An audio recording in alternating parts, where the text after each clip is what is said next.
Hi, I'm John Maxwell. When the top companies in the world are looking for trainers, speakers, and coaches, there's one name that stands above the rest, and that's Maxwell Leadership. Our certified team members have gotten proven results for companies all over the globe, and our reputation, I'm proud to say, is second to none. Some of our members have risen to the top of their profession, including the one you're going to meet today. I proudly introduce you to my friend Bob Fabian Zinka. Welcome to the Leadership and Success Podcast with your host, Coach BZ. If you need to develop into a better leader, this podcast is for you. If you want to achieve a greater level of success, this podcast is for you. His mentor, Dr. John C. Maxwell, said it best: everything rises and falls on leadership. We hope to inspire you today and provide you with an insight that has the potential to positively impact the trajectory of your life. Welcome to the Leadership and Success Podcast.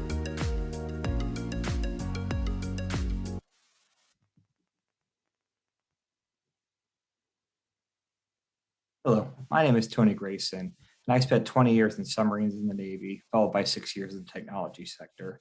Since retiring, I have been searching for opportunities to help those military members transitioning and help those military members who have already transitioned. Until now, I've been helping a single individual at a time, but I thought it'd be better to start shooting some short videos to go through the lessons learned that I had so you don't have the same scars that I do and can learn from my mistakes during your transition. The first thing I want to talk about is don't sell yourself short. You all know more than you think and can achieve more than you realize. By transferring you all the time and teaching you new jobs, the military has prepared you well for learning a new job quickly and then knocking it out of the park. That same lesson learned can be followed on the outside.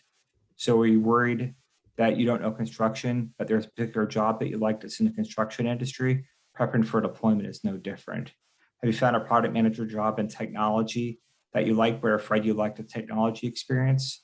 Most modern weapon systems are much more complex than what you would have to manage on the outside. All veterans know more and been through more than they think, so don't be afraid to apply for that dream job. Trust me, your enthusiasm, team first mentality, and dedication will come through. If you're looking at opportunities for the tech sector, try the following hyperlink. And if you would like to see some topics covered, please type them below in the comments section. Thank you for your time. All right, everyone. Thank you so much for joining me for our third podcast today. I think this is the first time we have been doing 3 live podcasts on one day, but this is very, very important because I have a very, very special guest with me. But before we get started with a guest, let's do what we normally do. What is our tradition? Every time we meet, we have a moment of gratitude. It takes less than a minute, but we think about one thing that we are grateful for today. And as you know, part of the reason why I do this is because in the military, it's about 22, 21 people, veteran, every day commit suicide. And I think it's impossible to be suicidal while you have an attitude of gratitude. So if you want, you can close your eyes, take yourself to your happy place, take a deep breath if you must, and think about one thing you are grateful for today. And I think today I am grateful for freedom.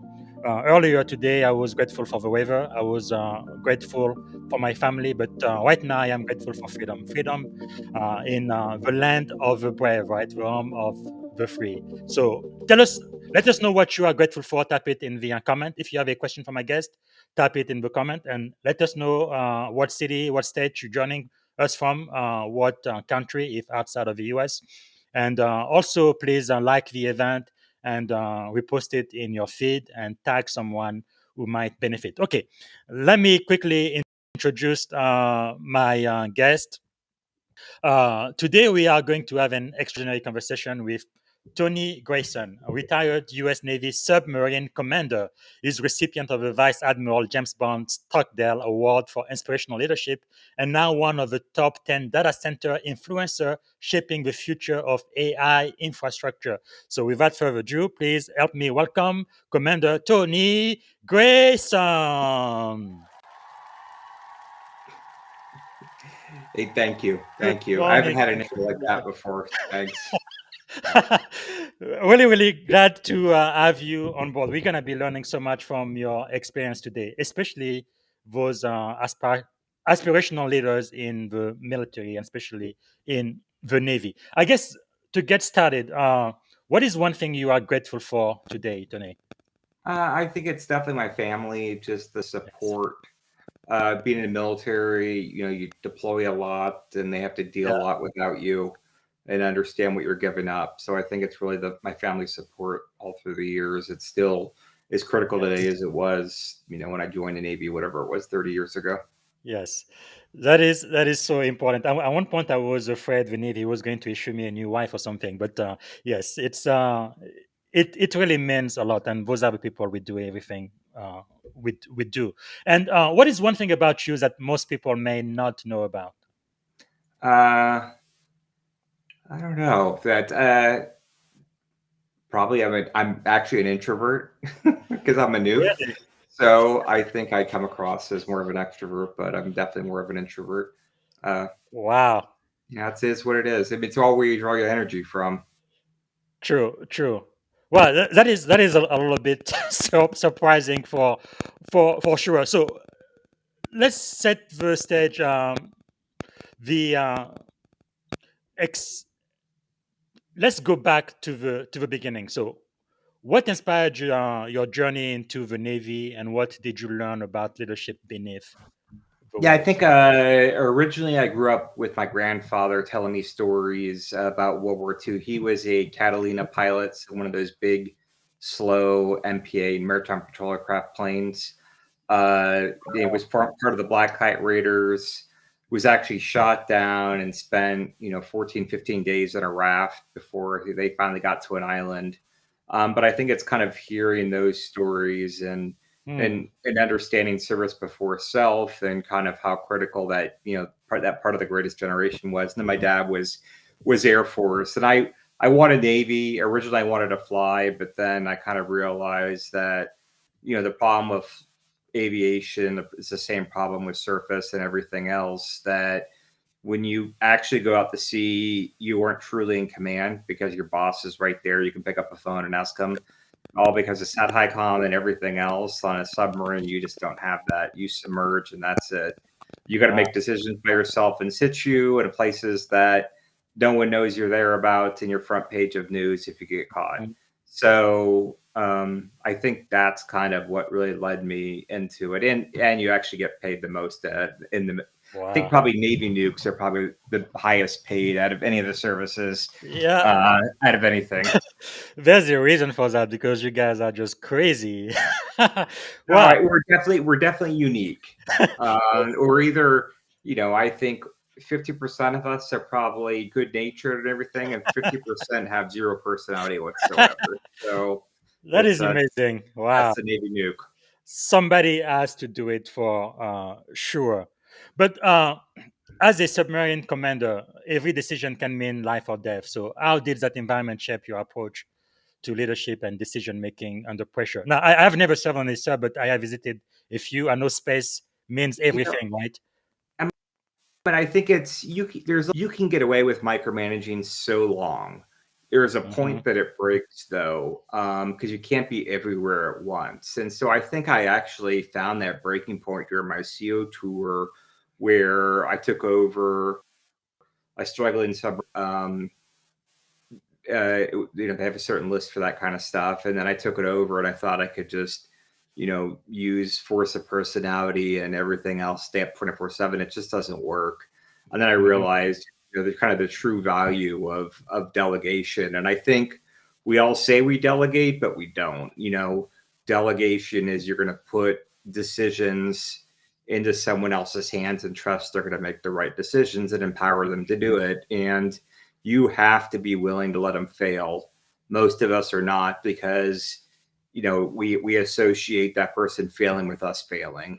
And on a submarine, yeah, but you can always step in at the last minute. But what you don't want to do is make every decision, because it's, for the military, there's a thing called decision fatigue. And what you don't want Yes. to do is make all those tiny decisions and then screw up the big decision where you have to step in and make it. So that's why it's much better to let everyone else run the day-to-day of the boat, even in tactical situations, so you can remain, not part of the decision making and really step in when you need to. And I think that's a really tough lesson to learn because, like, Mhm. most people don't want to associate their success with someone who could fail and think that, but that's kind of what you have to do. And what I've really seen outside, and a lot of people talk about it, but no one really does it. It's very tough to separate that ego, even though people talk about it. And I see it all the time with, servant leadership and blah blah blah blah. But it's more than that. And to be Yes. perfectly honest, you can't have one leadership thing that for every single person anyway. Every single person requires a different leadership style. But ultimately, you got to be true to yourself, and you have to be willing to take that punch in the face or fired for your team.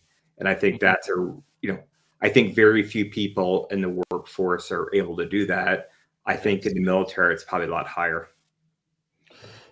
True. Really, in my opinion, because I got in 21 years ago now as a seaman recruit, but even as a junior enlisted in the Navy, I felt like leadership was really the main thing. In my opinion, the Navy is a leadership organization. We just happen to have a bunch of hardware, but it's quite different, especially when you become a CEO, and especially in the Navy. I think the Army does it quite differently because we do command by negation, especially on a submarine where they don't see you at all. At least when I was a CEO, no, my RSIC was only 20 feet away. Of course, he let me be the CEO and make up all of my decision for my unit. But how does it feel to command at sea, especially when you have nobody else to report to? When I was enlisted, I used to think of people like you, like God at sea. You pretty much, the buck stops with you and you make the last decision. It's Uh, how did that feel for you? How did you experience that?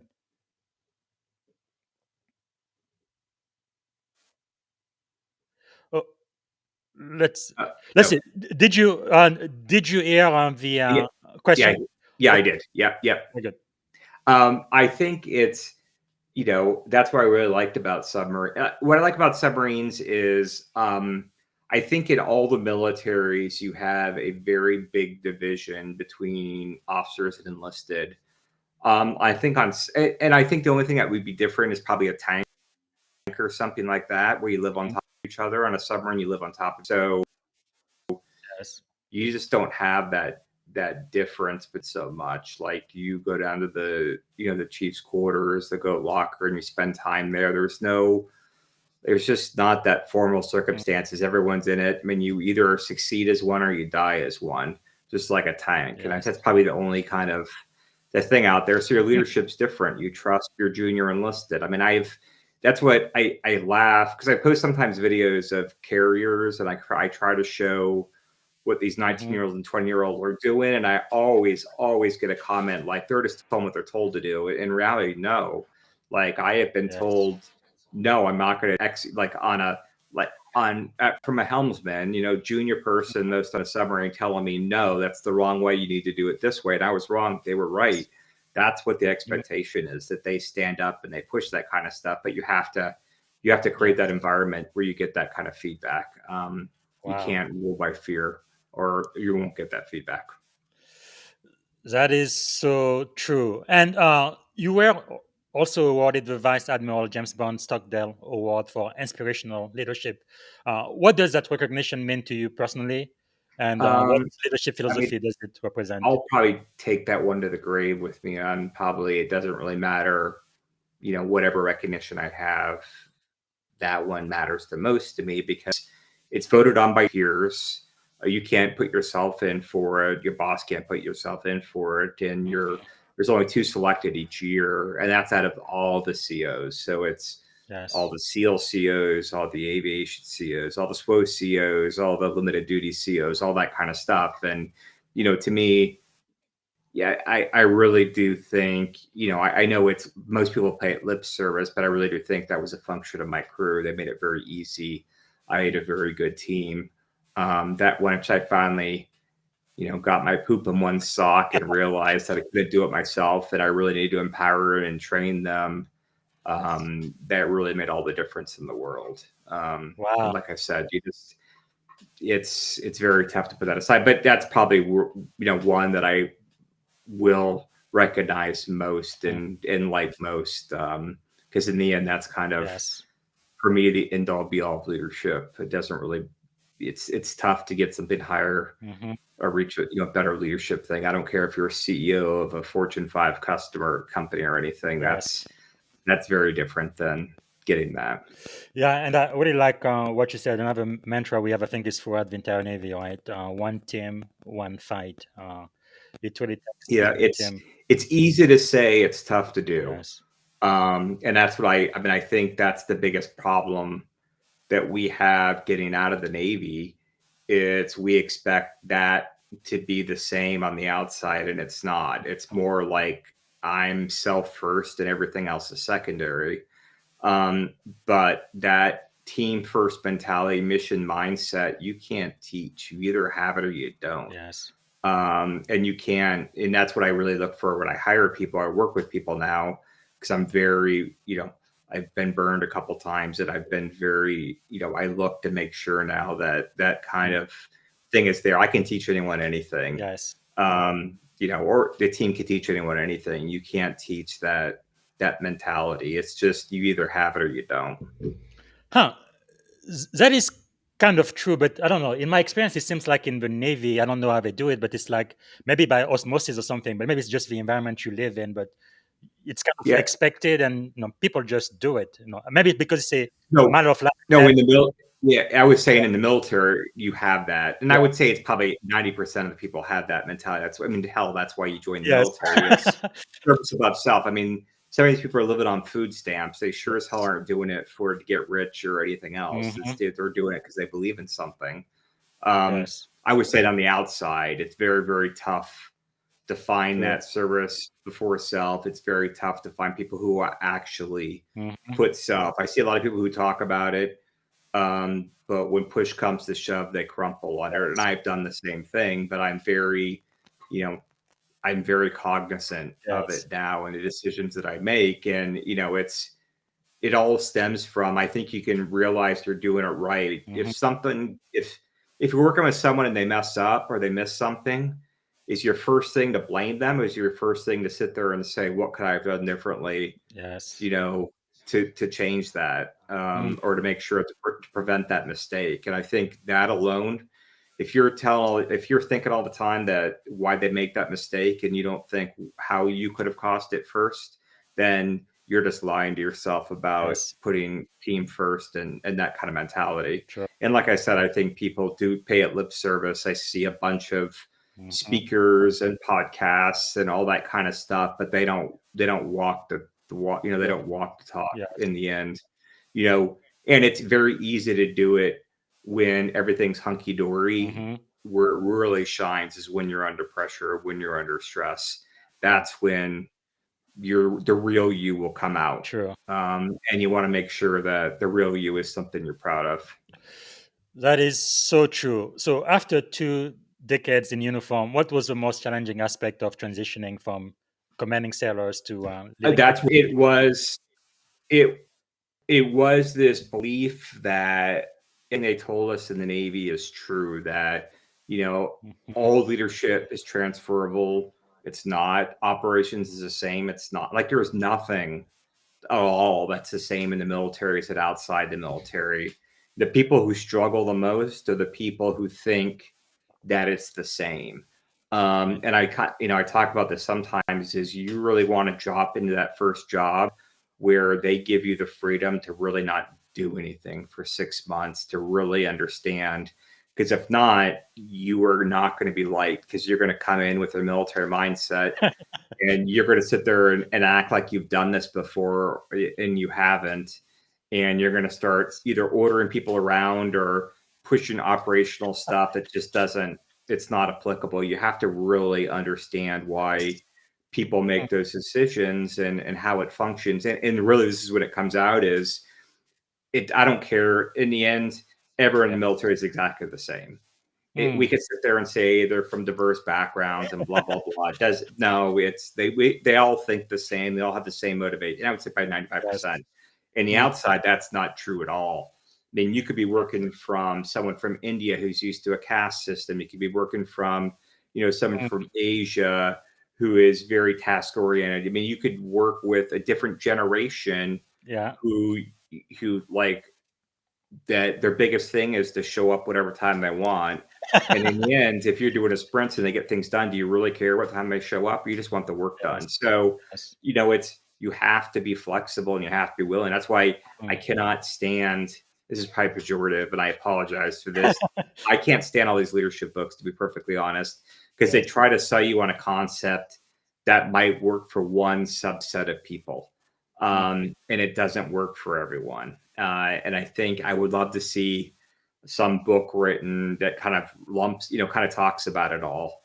And I guess, the bigger heartache I have is we have a lot of, and I'm imagine seeing it come out of the military too, a lot of people who we like to write books coming out of the military about leadership, when in reality, a lot of us have not led in the civilian world. And it's absolutely silly to me that we try to equate both of them together.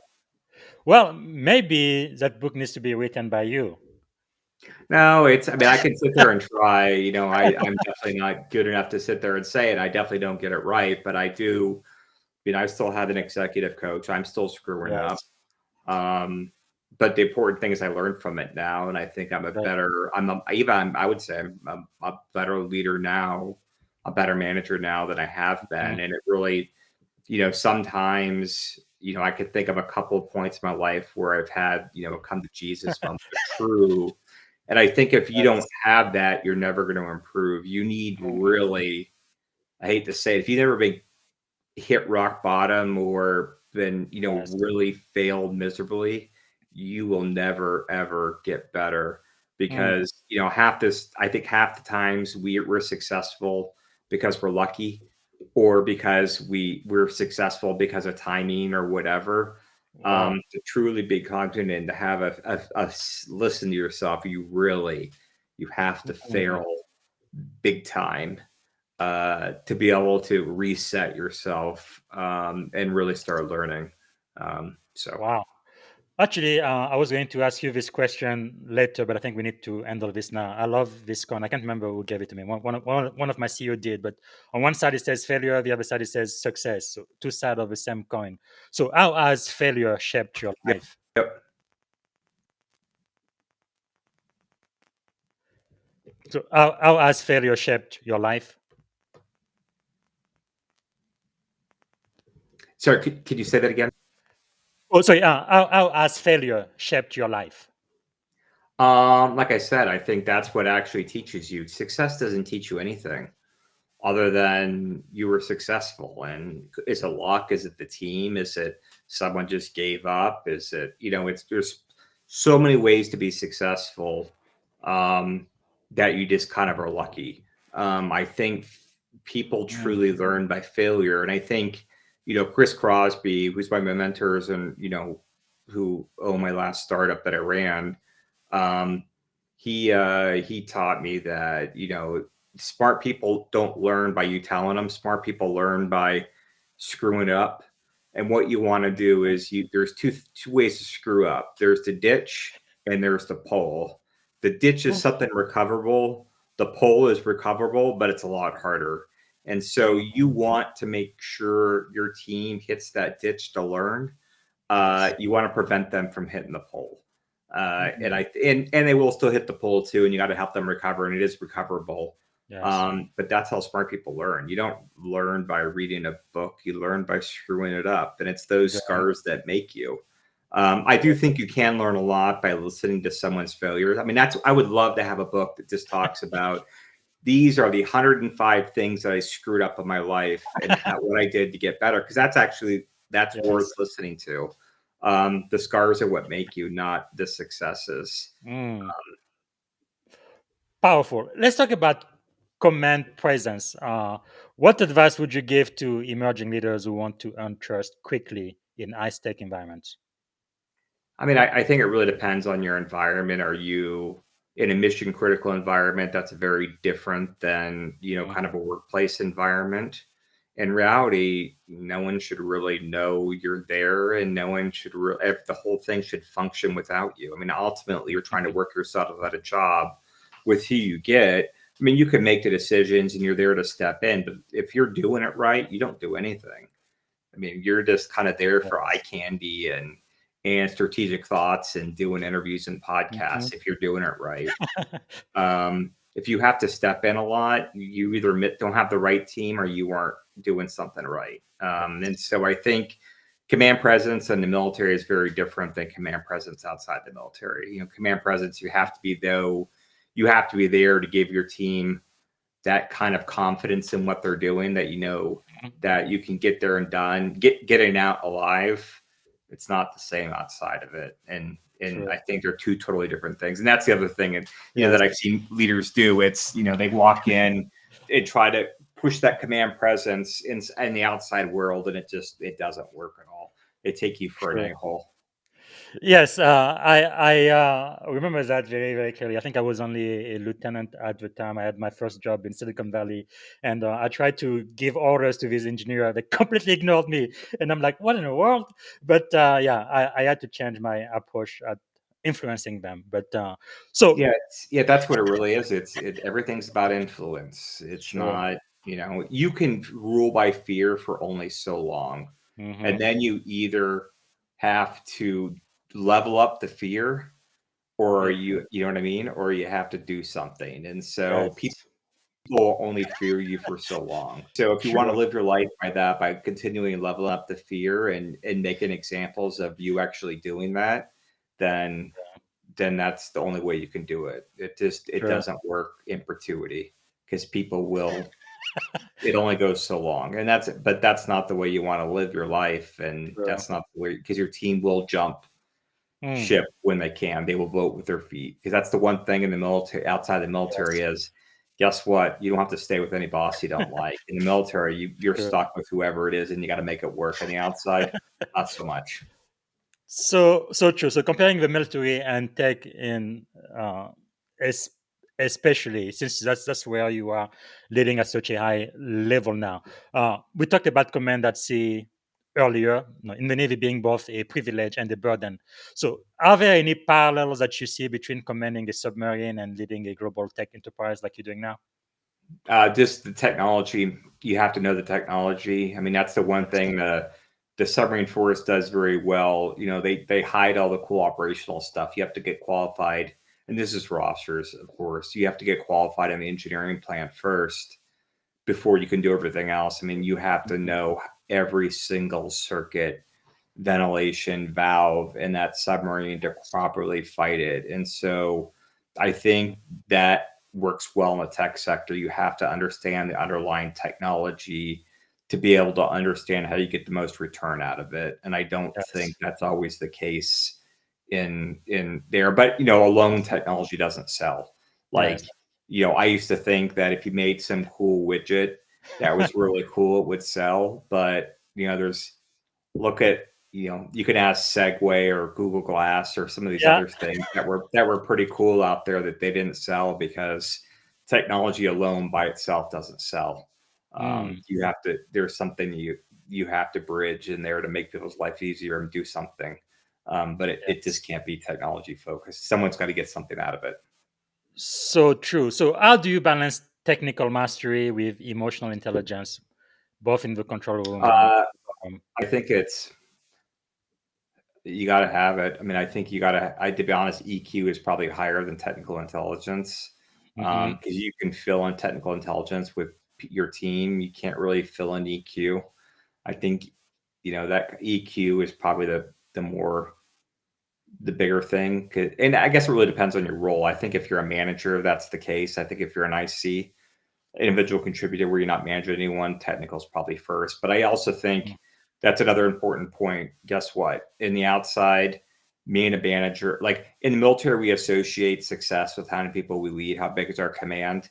Doesn't Mhm. work like that in the outside. I mean, to be honest. And individual contributor is just the same as a manager. In fact, you might even have more business impact as an individual contributor than as a manager, just because you're there for it all depends on what you want to do. Strategy is, you might just have to be an IC for that, and that's fine. And it's a very tough thing for the military to let go of. True. I guess I would definitely had to learn a lot about being flexible. No, whenever we say Semper Gumby, I think it's definitely applicable in the industry. It's such a different world. But now you are widely recognized as a top 10 data center influencer, a builder of a top 10 modular data center company. What innovation and are we shaping how we build and secure AI infrastructure today? Oh, I am totally counter what I would say most people are. I am in the belief right now that a lot of it's just marketing. Even Elon said there's only so many tokens you can make. Everything now is just reinforcement learning. You've already scraped the internet. What else can you put it in? So if they're able to generate that many tokens with what they have now, why do they need 200 gigawatts to make a model? Most companies actually use open source, and they use this thing called MCP to insert their own data to that open source, and then that's how they run their inference. And like it, just follow the money. It's business 101.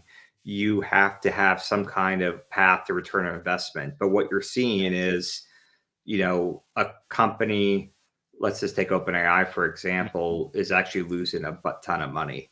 And it's because it's, their subscription-based service. There's ways they can monetize that, like the way Google does and everything else. Yep, at this point in time, they're not. Like there is no clear path for that to be revenue positive, especially with all these checks they're signing up for. And then you also have this other problem of circuitous economy where, you are a startup and you get investor money. You go to like a cloud or a neo cloud, and you take down compute. That neo cloud orders GPUs from NVIDIA right now, or AMD. Now, a lot of the benefits to get you on board quickly, they give you credits, they lower costs because they want to get you hooked on it. But that looks like positive revenue. So now you look like you're doing well in your business, and you might just be because you're getting breaks right now for the first year. You go get more money, you borrow more. It's like this repetitive cycle. And so, it's not necessarily Ponzi mechanic. It's not necessarily Ponzi scheme. It could be Ponzi mechanics. But I mean, look at a company trying to bolster someone who uses their product, and they buy their product. I mean, that's not real capacity. And the best, people like to equate AI, are we in a bubble based on a bubble? And I think that's not the best way to look at it. The best way to look at it is Japan in the 80s, when everyone was supposed to have a lot, and Japan subsidized their semiconductor market and had this same kind of, the government gave them low costs, that gave them deals. I mean, heck, the palace grounds in Japan was actually real estate was worth more than all of California real estate. Wow. I mean, that was in the 80s in Japan, but it was all self-generated. And so it was successful till it wasn't. And they realized that demand wasn't there. So I think we need to be very careful on AI and believing that is, and it used to be they need all these gigawatts to solve for artificial general intelligence, AGI, and that's how they're going to monetize it. They stopped talking about that because I don't think they're close. I mean, it's all these models are just probabilistic models telling you what you want to hear. If you want that model to be your best friend, guess what? It's going to be your best friend because it's going to tell you exactly what you want to hear. Exactly. But it also has a hallucination problem. It'll make stuff up too. So I think it's, to me, what we are focused on is really what makes money on an AI, which is really the inference side. That's how you get the ROI. And, we are doing some AI factories and that stuff like that. But there are a lot of people out there who are coming. It's, it's like the gold rush. Everyone's out there trying to pan for gold, and only a couple are going to be successful. But I do think you can do a lot with an open source model, and why pay for it? So let's see how that intersects with national security then. How do AI, data center, and defense system intersect in shaping the future of national security? I I guess mean, I want to unfortunately, we live in an interconnected world. Mm-hmm. So there's the U.S. has a U.S. Cloud Act, which was originally came out in 2000. I think it's 2019, and this stems from the FBI. FBI wanted data on drug cartels. It was at a Microsoft data center in Ireland. Mhm. So they passed this law basically that the government can order any US-based company to give them the info without really telling you about it. They're giving you your info. Mm. And so Europe didn't like that very much. So they made Gaia X and GDPR. So they're trying to keep everything inside within their borders. Yeah. But ultimately, we all live in a network and it's very tough to keep stuff inside your borders, even your metadata and stuff like that. Sure. Are you willing to pay for all this stuff? I don't know, but I do think, you do need to have an infrastructure that's built to be distributed. Like you can't, like putting everything in Ashburn, Virginia does us no good. If someone takes out all the fiber going to Ashburn, it's Sure. going to shut down the internet. I mean, it's like, or go look at, what the Russians did with Dragon Anchor in the North Sea and take out the fiber between, UK and the Nordics. It's not that tough to go after this stuff. And it's absolutely asinine to protect your data center when I can just shoot all your mechanical stuff.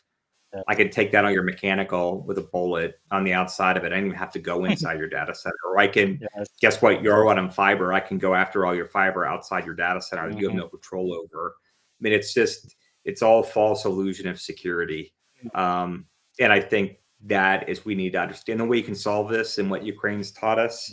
You have to be distributed. You have to be distributed, and you have to pretty much bring your platform with you, but you really have to be distributed. So that's good. Let's talk about resilience then. Your company, North Star Enterprise and Defense, you operate with defense-grade resilience. Not too many companies out there can say that. What does that mean in practical terms for enterprises and especially government? It's kind of the same thing. I mean, we are helping them build distributed networks and distributed compute to run unique platforms that either can run disconnected without the internet or can run connected with the internet. That's why we work with hardware providers. We work with, platform providers. We work with network providers to kind of really give that kind of solution. Because I think, a lot of people believe that their data center and their mountain is protected. But like I said, all your mechanical and electricals on the outside. So it's great. Your data is protected. If they take out your mechanical electrical, you can't run the darn thing. You can't use your data. So it's somewhat pointless. So it's building that resilience and able to lose a site and still keep functioning. But that is expensive. I mean, you have to replicate data. You have to build a platform that goes over to, I mean, it always makes me laugh on some of these, like these 380 regions that some of these clouds use, because you're making the assumption that company is going to spread their workload across 2 availability domains. But guess what? That costs money. And they'd rather just put it in one and blame you when something happens. It's a much cheaper way to do business. So, and that's not for everything, but that's kind of it. Really, you have to think in those kind of terms. You can't think of it, I'm on cloud and I'm safe. That's not the case at all. It's super easy to disrupt the cloud. Sure. So you mentioned AGI earlier. Maybe this one would be a little bit simpler. Sovereign AI, right? AI that is secure, ethical, and aligned with national value. So in your view, how do we ensure that? I mean, I think that's what I kind of mentioned. You just take an open source model and you inject the data that specific. Like you don't have to train it. You just inject the data that you have, the important stuff, and now you have your own model that you can use for entry. A really easy way to do it, and it does not require, like, you don't need like gigawatt or 500 megawatts to make your own model. I mean, it really is just use open source, use someone else's model they've already paid for, inject your own data, then you can control your own model and utilize that own model. And I think, once all these promises and these sovereign clouds start not happening, or they realize the costs of it, or it's not delivered on time, you're going to see shifting to, what makes the most sense with this kind of stuff. It's not backed in hype and stuff. It's actually backed in what actually works, the practical, and this is where I think this is where the Navy helps out. we're very good at calling bullshit on things. What's the bullshit meter? We don't have a lot of patience for it. And it all comes down to how do you operationalize that? How are you going to do that? And a lot of stuff seems like rainbows and unicorns, and you know how to call that. If you can't think in your head how you're going to get from A to B, and then it's not going to happen. And I think we need a little more common sense in the industry. Actually, one of your video, which is a viral video I used to promote this podcast, you were talking about the backlash on nuclear power. AI is definitely creating a global crisis on power. No, it's actually doing well. There's an assumption that you need a lot of power. Mm-hmm. Do you need power? Do you need transmission? And so I'm of the opinion that you're not going to need all this power people keep talking about, because these massive data centers aren't going to be built because you don't need that many tokens. I mean, like we already said, you already have the internet in a model. What else are you going to put in there? It's just going to be reinforcement learning to make it better. And so how much power do you really need? But the backlash I'm worried about is there are so many kind of companies that are out there who think they can do nuclear right now.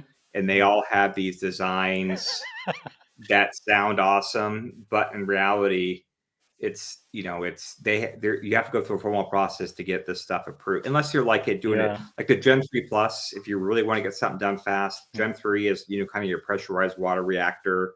Gen 3 Plus uses safety, like you can walk away from the thing, it's going to cool itself. It doesn't need pumps. Like this Gen 4 stuff, it sounds cool. As a technologist, I think it's awesome.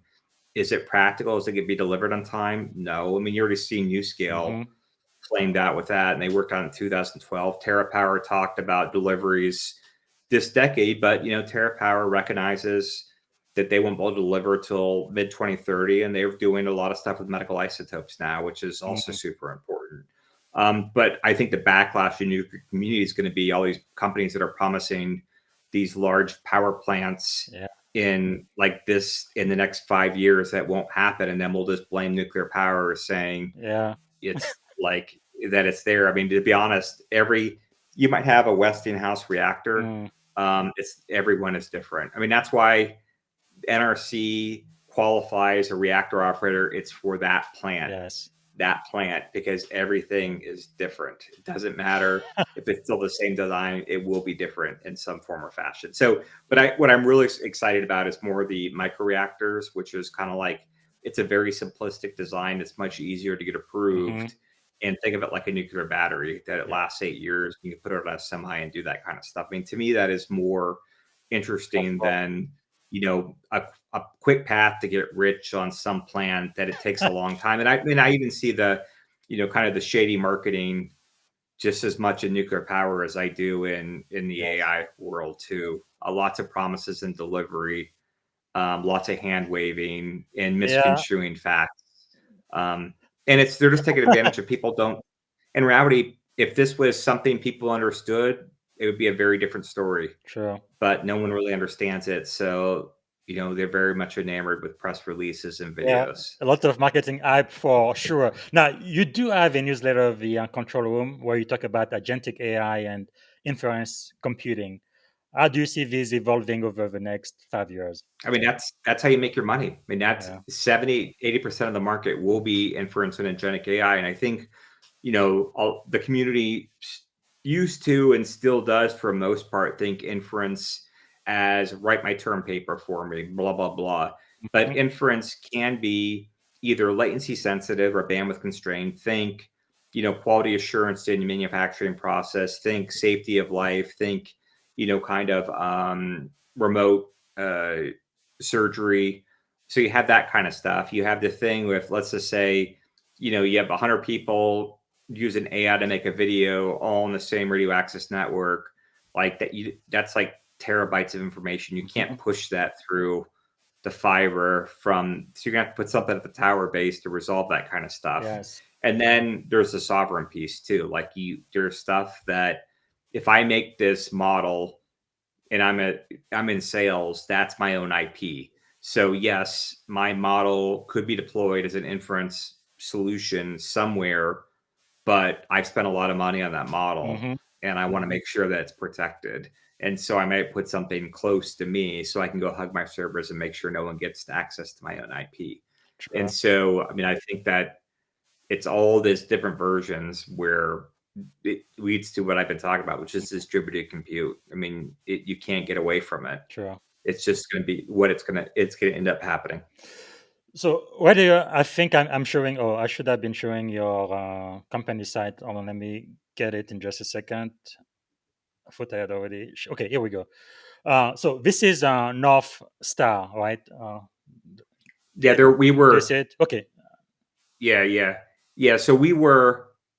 I ran an incubated startup beneath Compass Data Centers, and we kind of redefined how we're doing the modular approach. We went to more composites. Mm-hmm. So that composites was an Owens Corning developed, composites. But Owens Corning pointed us to collaboration with North Star, and so we started getting some defense contracts. And so Compass is, Wow. Canadian owned. So you can't really do U.S. defense contracts with a Canadian-owned company, so we had to be sold. And North Star just bought us this year, so that's kind of how that works. Oh, So okay. we were a startup, and I should say we were an incubated startup because I totally cheated on startup because I didn't have to go get funding. I'd have to go get Series A and B. I had a very good, parent company that funded me. Okay. But ultimately, we had to be sold because of the defense contracts. Because I really like the name North Star. I was gonna ask you, what does that symbol mean to you in leadership and in life? I mean, I think it's what your true thing that you can come back to is. And that's where I think we lie to ourselves. I mean, honestly, what's the true thing? I think people will sit there and say servant leadership, service above self, but when push comes to shove, it's self. Yes. The North Star is themselves. And they need, I think the North Star needs to be, it needs to be, if you're honest with yourself, and it can be yourself, and you can work around that kind of thing. But it's what guides you, what motivates you, what you always come back to. Sure. And to me, now it's different.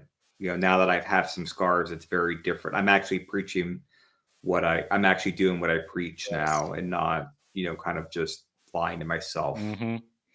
Yeah, because with a North Star mindset, talking about mission, people, and purpose, you've said that sustainability and security are not opposite. They are twin imperative.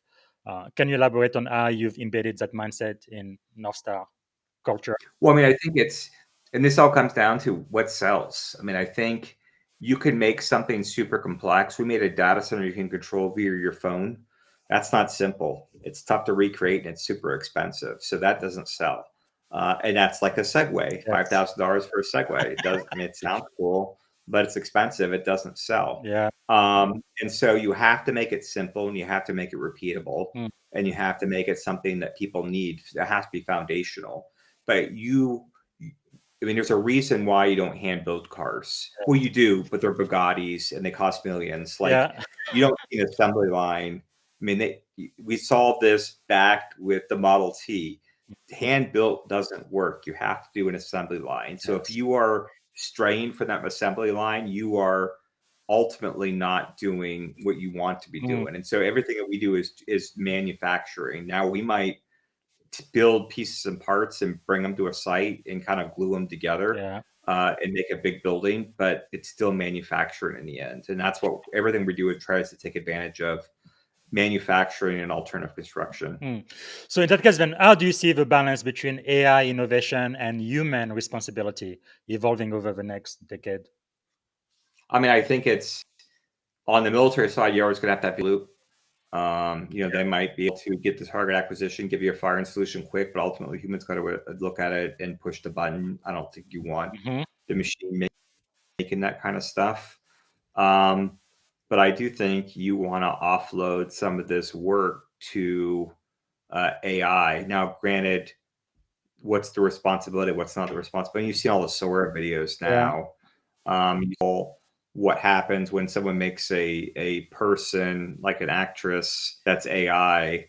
I mean, you can do a lot with that, but ultimately I think you need to have to make sure people don't have free range or take, basically con people or something. You need some humans in there to provide oversight. Now, granted, we are nowhere near. Like I said, it's a probabilistic model. Yes. It's just telling you what you want to hear. We're not like near HAL or the Terminator or anything like that, but we need to make sure it's used responsibly. And because it can do, I mean, it can mimic voices. I mean, I could be an AI right now. I don't know if you've Googled like fake, people actually use AI on some of these interviews now, where that's why people say, "Hey, raise your left hand, raise your right hand," so Yes. they can verify it's you and not someone else. You know that it's AI that you're trying to use to get a job. Man, what a It's pretty time we funny. live in. Oh, I know. It's interesting. I mean, That's but I crazy. mean, there's a lot of benefit from it too. But I mean, it's still in the end, we're talking one third of the world has access to this AI because they have access to broadband. There's still a lot of people who don't have access to any of that. And so we make it sound like we're solving world hunger, and I hope we solve cancer with it. But Yeah. what are we doing to make the people's lives who don't have access to the broadband that we're building? Because I hate that with there's a significant portion of our country in the U.S. does not have access to broadband. Sure. And that was supposed to be solved with BEAD. Right now, we're spending like $45 billion to bring broadband to rural areas. But until we solve that, I mean, your AI you're not going to get the dominance that you want, because you have to have access to that AI to make it happen. And it can't just be So true. down at the school, or you got to have it at home to be able to do the work with it.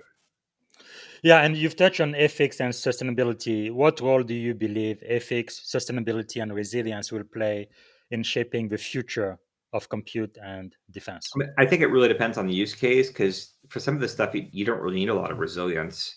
I mean, if you're doing gaming, do you really care if that thing does it? It doesn't really matter. I think using AI to mimic people or deep fake stuff is the ethics problem that we got to resolve on how we're going to fix that kind of stuff. And I think it's responsibility for us to use it, but the problem is, what safeguards can you put in place? I think you've already let the genie out of the bottle with what SOAR is able to do right now. And it's just going to get better from there. But what kind of stuff can we do? Because you can tell, by how can we develop programs that can sniff this stuff out and label it as AI generated stuff. But now you get the opposite effect. Like, I like to post a lot of veterans videos that I get, and the purpose of veteran videos really is to show people what we do on a day-to-day basis out in the military, just to humanize what we're doing. But I still get a lot of people now who are saying, "Oh, that's AI. That's AI." No, Wow. that's really what they're doing right now. Yes, it's cool. It's cool. That's it is getting a lot better. Even professional like myself, I can get tricked at time because AI is so realistic. Unless you're using a special tool, you can't really tell just by looking. Because when it first started, people would have like 6 fingers or things like that. You could easily tell this is trash. But now it's almost impossible. It's like so good, man. Yep. Oh, I mean, that's a reason why Sora watermarks it. I mean, yeah. trust me, I imagine people will love to get rid of that Sora watermark on there that shows it, so they can mimic stuff. Yes. But we have to do stuff like that. I think it's important that we're doing stuff so we know what's AI and what's not AI. I mean, we've always used computer generated, and that stuff was getting better. Yeah. But this stuff is definitely photorealistic. We need to make sure that we're protecting ourselves from ourselves with this specifically, Yes. with the images and videos. And but it's also a great answer. Like, if you don't like what you see, it's very easy to blame AI now. So Yes. you don't have to look into it, because it's AI. Someone's trying to fake something to you. So unfortunately, it does not help on conspiracy theories or some other stuff. Even if you're showing facts, those facts could have been doctored, and it's very easy to so I think it makes it harder to sway people. People are going to believe what they want to believe, and at least before, you could sit there and say this is eyewitness, but that eyewitness now could be fake. Man, what a strange world we live in. It's kind of exciting, a lot of opportunities, but challenges as well. Okay, for the last, man, it's been almost 55 minutes. So for the last 5 minutes, let's focus solely on leadership, what is the greatest lesson you've learned so far? Excuse me. What was the what? The greatest lesson you have I mean, learned. what true mentorship and true delegation actually is. Like I said, it's you have to be comfortable with what that person comes up with, even if it's wrong. And what I've often seen is it might be right, it might be okay, but it's just not the way you do it. But we don't like to. We don't. You know what I mean? Sure. We don't like to associate because now you're putting your success in someone else's hands. And, we're very much ego driven, unfortunately, until you break yourself of that. So it's more than really understanding what that actually means. I think I used to talk about it and say it, but I didn't really practice it. And now I actually practice it and understand I can separate myself from it. And I still get mad sometimes, but I realize, if something screws up, a lot of times it's me. I did something. I didn't give them the correct data. I didn't update them. I didn't tell them. I can't. Like, we're assuming people can read. Like, it's like with dealing with your spouse. Like, you can't read my mind. everyone thinks of stuff differently. Just because you took information in and you walked away with a conversation does not by any means mean that person across from you walked away with the same insights. We're all different people. And I think once you realize that, then you will start looking a lot more inward on when mistakes happen of what you did to contribute. In fact, I just posted something on LinkedIn about, human error in data centers. It's like people always want to do the right thing, but if you make them make the choice between, let's just say, hey, you have to get this done before your family, you go see your family. If they think they're smart, they will cut corners, and eventually that will come up to them. So protect people from themselves. Don't put people in situations where they can you given them to make a choice, because you do not want them compromising themselves. Man, that definitely keeps you humble as well. What do you think is the greatest leadership advice you have ever received? Really, it's to look inward at the problems first. I mean, it really is kind of, it's understand what you have, and everyone takes things differently. And I used to laugh at kind of Myers-Briggs, and there's better ones out there right now, but you have to understand who you're talking to and how they take information in, and how they act under pressure. And I think it's super important for leaders, especially that are in your direct group, to really do that kind of stuff that you might think is silly and stuff like that. But then your team, like, some people just don't do well under stress, and that will come out. And so you do not want to put that person under stress.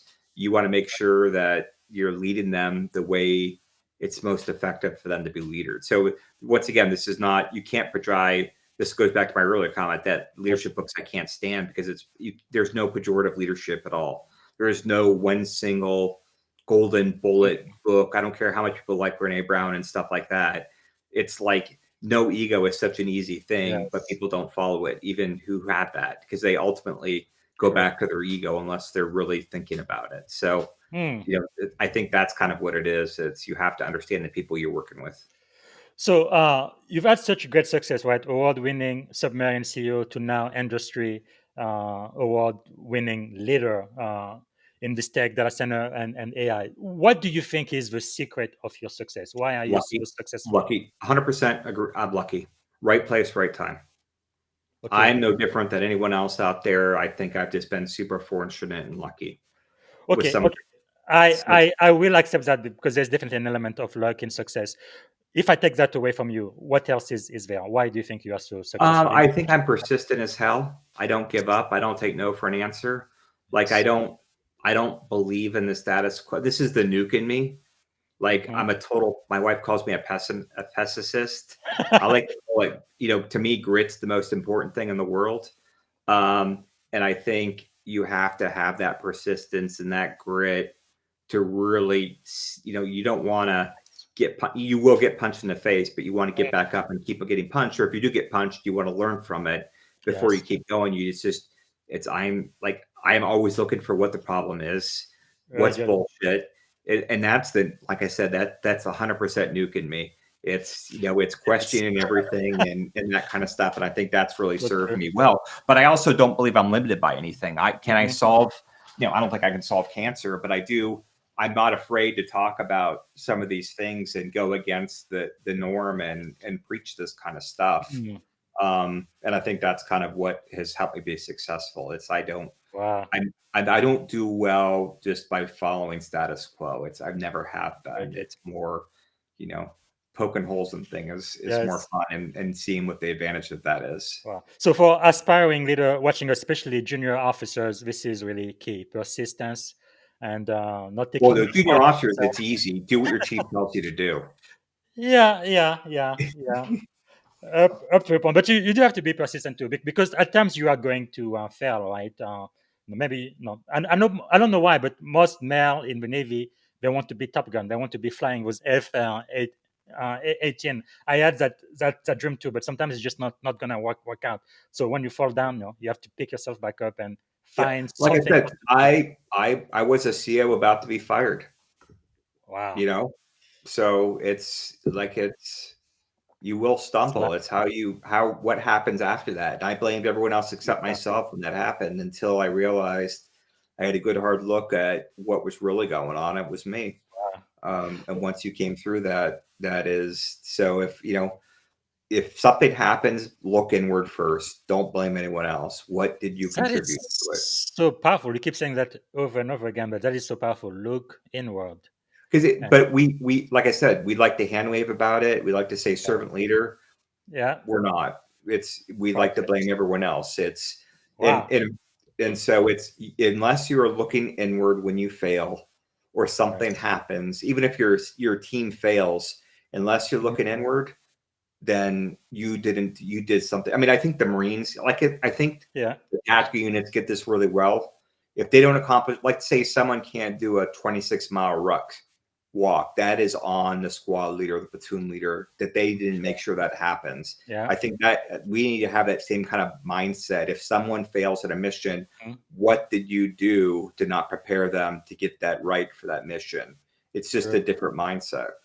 It's true, but in the Navy, the only time I really felt that was at boot camp, because they wouldn't let anybody fail. It was terrible. One person can do it, then the entire unit is punished. But if someone fails on if someone fails on a checkout, that's good, but what did they miss? But if they keep on failing, what are you doing? Why are you putting someone in this position? And some people just aren't meant for some of this kind of stuff, even though how much they try. So how can you repurpose them into something they're really strong at? And some people will not be successful no matter how much they do in a certain thing, and that's fine. So how can you find something that they will be successful in, that could be catered to their needs and their wants? That's true servant leadership. So as a leader, what are you learning now?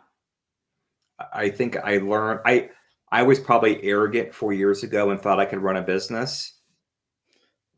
I got super lucky where I was with Chris under Compass, and he let me fail a lot and gave me the mentorship that I needed. I think really it's learning how to run a business has been the thing. And it really comes down to sales, and it's not you're selling an idea, you're selling a huge of what they need. So it really, you're selling to the person across from you, not the idea of what you have. And I think, but that is also transformative on leadership too. I think if you think, in the end, we're all humans, we're all dealing with humans, and that's dirty, and that's mucky, and it's not easy. As soon as you recognize that, I think it's much easier to make decisions and run something than it is otherwise. And I think I think that's really what I learned. It's, how to do that kind of stuff, how to honestly lead, how to honestly come up with a strategy, what sells, that kind of stuff. Don't just jump on the bandwagon and make a business. Powerful. Always trying to find a win-win for everyone involved. And who are some of the people that that we should know, some of your mentors or thought leaders? Man, I've been super lucky. It's like Joe Cava from Google, Brian Cox from Stack,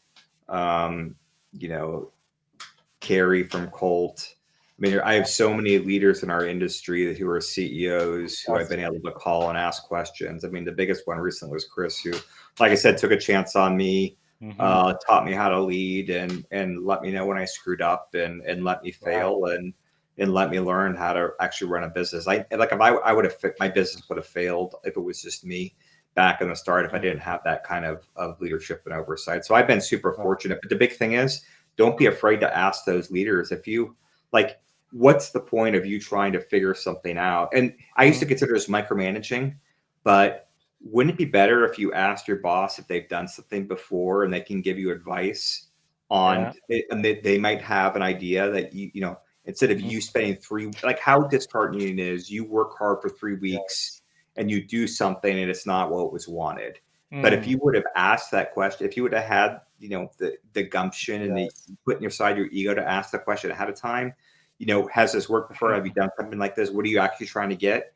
You would have stopped that wasting 3 weeks. And I think it's raising your hand and asking for help is the most powerful thing that you can do. Yeah, you go back to the theme of humility. That is so powerful. So if you could choose 3 people to have dinner with, who would you choose and why? They could be alive, dead, or even mythical figures. Man, I would say Churchill. You don't have to say why for that one. Who else? I think Einstein One and more? Hatton. Okay. Yeah. Or maybe Halsey's in there too, or somewhere in there. Okay. Some, you know, to me, it's Churchill just because of what he did, be able to get a nation around him. That'd be Einstein, quite because a he came conversation. up with these great ideas, and then a military leader who really like led well and was brave and that kind of stuff. I think that would be a very unique thing. Now, the people who listen to the show, we are readers. Any books that you would recommend? Or even movies, YouTube channel, podcasts as well, but mostly books. No, I think it's just you know how I feel about kind of books. I think you're, you know, I think books are good. There's some good ones out there on, you know, kind of not leadership books, because I think leadership books are actually better when you actually get online and you read what articles that people post, because you want diverse opinions on that kind of stuff. And so, you know, to me, I like the books on. I can give you a list on startups and business. And I mean, even how to win friends and influence people is good. Yeah. As a certain thing, yeah. I just avoid the leadership books just because I think I have a hard time listening to people with that kind of stuff, especially. And it's nothing wrong. These are all good people. But military people writing about leadership in the outside world drives me absolutely bonkers. It's not the same. It's not, and don't try to say it is. All right. Is there a song, a book, or a movie that would be your life's theme or anthem? My life's theme or anthem, a movie. Or a song or a book?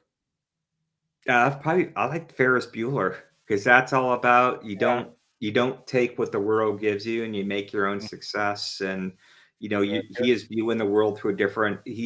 Everyone's saying the stuff's impossible and he's doing it, you know, and he knows it and he's making stuff happen. I think that's kind of the way to live life, is don't be bound by people's conformity or rules. That's powerful. You make your own self.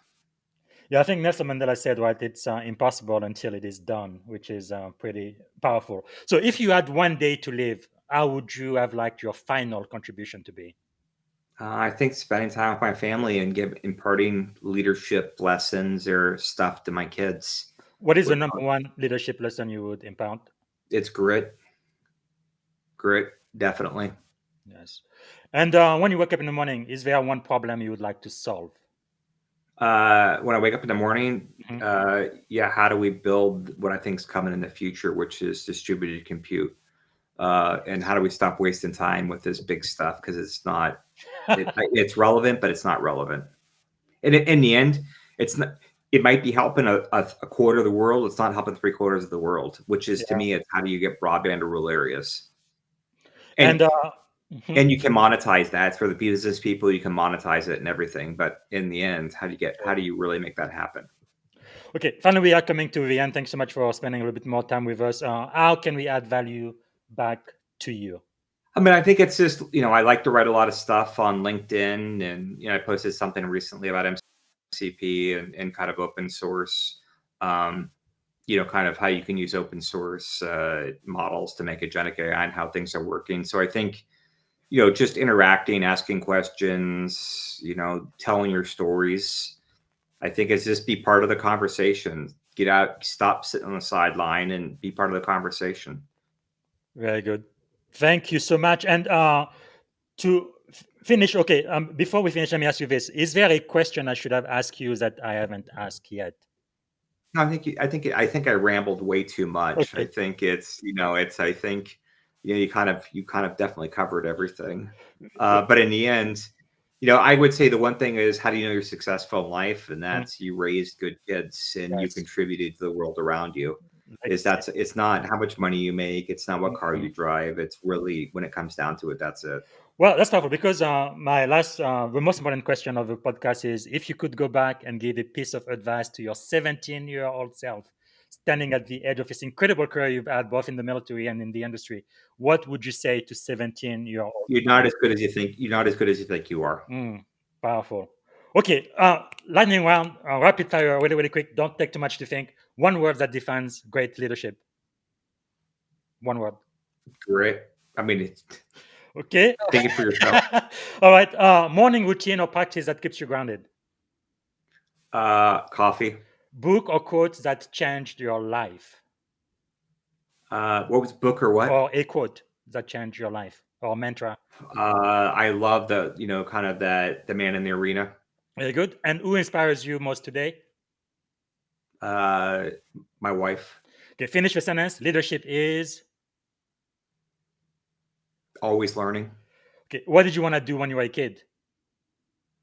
Want to command a submarine. Wow, you did it. Bravo. That's incredible. Yeah. Wow. Okay, 3 adjectives describing you as a child. 3 adjectives. Persistent, annoying, thoughtful. As an adult? Oh, as an adult. Yeah. I think those 3 probably The same? fit well for me. Okay. All right. So consistency. Okay. The very last one, and this is it. What is one word that represents our shared experience on this podcast today? Gratifying. I think I'm just so grateful. Thank you so much for making the time. US No, thank Navy you. Commander Tony Grayson. Thank you so much. I think, Thanks, BZ. especially the aspiring military leaders, I think they're going to get so much out of this interview. Thank you. All right. Thank you. All right. Thank you so much. All right, everyone. Thank you so much for being with us today. So this is going to be the end of the podcast. No more podcast for me today. I normally do it once, but I did 3 podcasts today. But I think you guys got a lot out of it. Now, next week, I'm going to have one of my primary mentor. He or she is the legendary Shelley Archambault, the author of Unapologetically Ambitious. She's one of the very first Black CEO here in Silicon Valley. She's going to be with us next Thursday. You absolutely do not want to miss it. Okay, until tomorrow, have a wonderful day. Thank you for being with us. Bye. Thank you for listening to the Leadership and Success Podcast with your host, Coach BZ. If you like what you heard, please subscribe to our channels and come back for more wisdom nuggets on how you may develop into a better leader and achieve greater levels of success. Leadership is the most critical skill. The world will always need leaders to lead others, deploy the next disruptive technology, or execute a business strategy. You may as well decide on counting yourself among the 21st century leaders. See you right here next time on the Leadership and Success Podcast with Coach BZ.